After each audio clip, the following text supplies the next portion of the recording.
tayo ng sipos. Mga idol.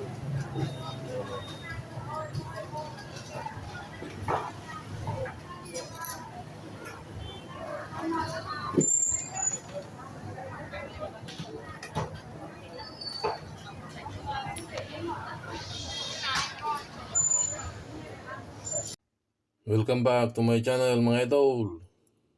Magsinaing tayo ng tulingan. Ito, tanggalin muna natin yung buntot niya.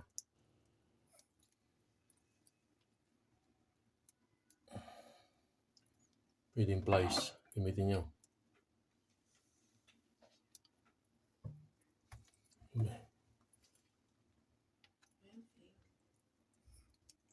Yan. Kailangan matanggal itong ganito mga idol para hindi mangati. Tapos tanggalin nyo yung bituka niya.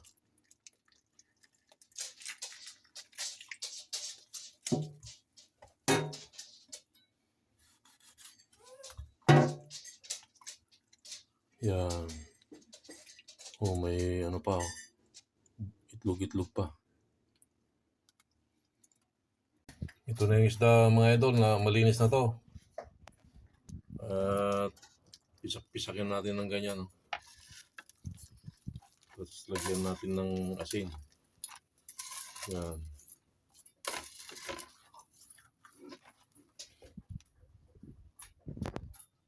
Tapos meron na rin tayong sibuyas dito. Tsaka konting karne na may taba-taba. At tsaka yung pinato yung kamyas. Mga idol. Lagyan na natin isa-isa.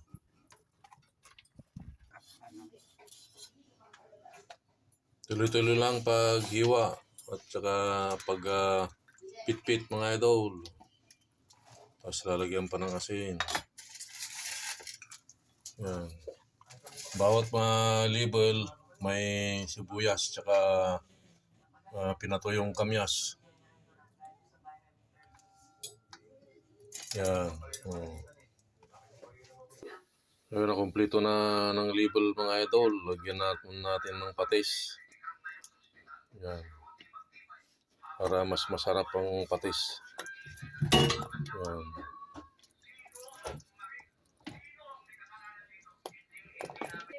Dagdag din tayo ng asin mga idol. Yan. Maglalagay tayo ng tubig mga idol. Yan.